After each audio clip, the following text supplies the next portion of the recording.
Hey everyone, Jlunce here, and today we are reviewing the new mixtape from up-and-coming Dallas rapper, trap artist, Ian, who came onto the scene over some virality over on SoundCloud and TikTok, and has quickly gained a lot of attention off of the trap scene, off of just a single mixtape that he dropped several months ago. And so as to not spoil my thoughts and feelings on this new mixtape over here titled Goodbye Horses, I will simply skip over his previous mixtape, what I thought of it, and talk about why a rapper like this is such a slap in the face of creativity and artistry in general. And sure, I know a statement like that towards Ian may sound overly harsh, but I truly believe that he's one of the most bland, inessential, boring rappers to come onto the scene in a pretty good while. Most of what has made Ian stand out, or what has made him such an overnight sensation, really is the fact that he's white. And what's really weird about all of this is that he's showing off the fact that he has made it big in the rap game, despite the fact that he is just your average white guy from the South. Is some of Eminem's popularity based off the fact that he was one of the first truly successful and technically proficient white rappers to really make it big? Yeah, sure, but Eminem wasn't stupid enough to brag about this fact or make it clear to people that his record sales and chart numbers hinged on this very idea. Not to mention, Eminem came onto the game with a ton of raw talent, even on his first mixtape and subsequent debut album. And yeah, these albums are kind of dated, but he still brought a sound, a vibe, and energy that very few rappers were bringing at the time. And years down the road, he would go on to craft some renowned hip-hop records that are considered classics by now, whether you like it or not. I honestly do not think anything Ian does with his flow, his songwriting, his production, his personality, is anything is unique in the slightest. Because if you haven't heard this dude's music already, you can basically boil it down to an abhorrent, unholy matrimony of three different artists. Those artists being Lil Baby, Yeet, and especially Playboi Carti. And look, I get it. Many young artists, young aspiring artists, tend to rip off or pull ideas from their contemporaries, people that inspired them. This is nothing new, but the hope is that these artists will have at least something that sets them apart in some way, so that there is reason to hope for or look forward to another project where they find their own distinct sound, their own vision.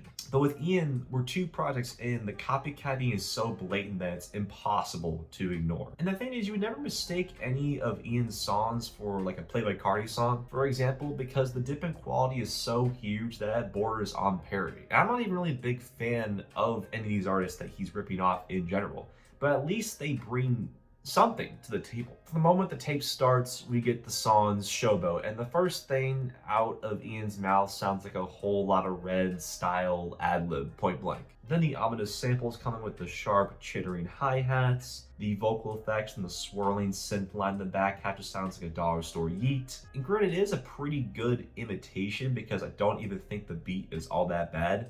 It's just so derivative. And the lyrics on this thing, cars, money, sex. That's it. And yeah, a lot of hip-hop lyrics have boiled down to these tropes, but the charisma factor is just non-existent here. It's not funny, it's not interesting, it doesn't cause you to go back to re-listen.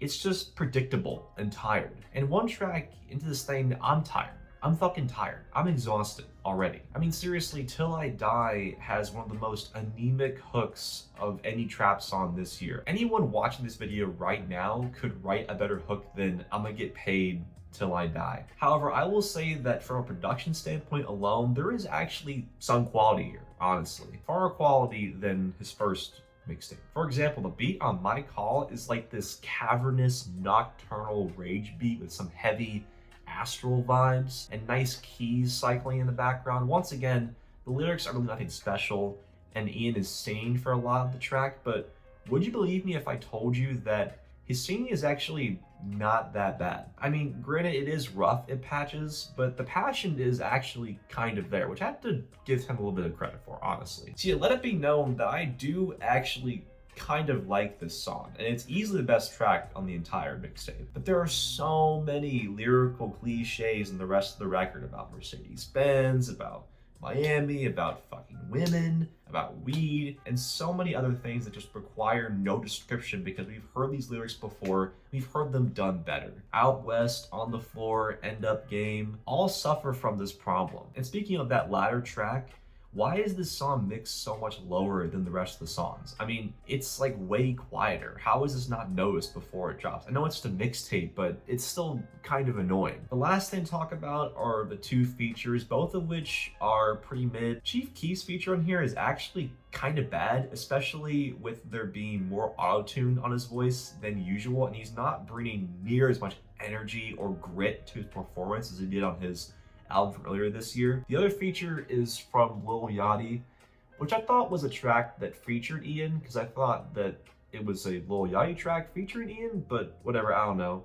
His flow on this track is so tiny, like it's just not engaging at all. Seriously, can Lil Yachty just go back to the psych rock stuff? Because this stuff is it's just not cutting it for me. Ian on this track is about as original as Greta Van Fleet. He's got the Cardi inflections down, a little baby flow. The beat is boring, the flows are boring. It's just a snoozer. Thankfully though, the album actually does end pretty strong with the title track, Goodbye Horses, where Ian varies his voice up a lot throughout the song, and there are some nice background vocals from Isis, so it's a pretty nice feature overall. The song feels like a nostalgic, epic closer for the mixtape. I'm not gonna lie, the beat is so good that I just wish there was a better rapper on it, like maybe the ones that Ian copies so egregiously. I also love the blaring alarm bass and glitchy freakout at the end. Like, whoever produced this beat did a great job, genuinely. Even if it does sound a little bit lo-fi and messy, it's pretty impressive. So yeah, while this is a definite improvement over valedictorian, Ian is still one of the most creatively bankrupt artists in the current year. Even the good tracks in this thing, you have seen done better by other artists. At least it exceeded my expectations. And I do have an inkling of hope that Ian can improve to the point where he could add something to the rap game. But at the moment, it is still very difficult for me to take him seriously. God, why am I speculating on whether Ian can add anything to rap in general? Jesus Christ. Yeah, I'm gonna give this thing a 37.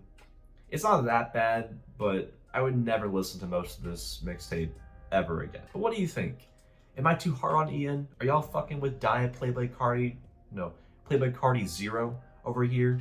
Are you? If you are, good for you. I'm happy for you. But I can't stomach it. I'm sorry. All right, I'm gonna take a nap. Yeah, Jlunce out.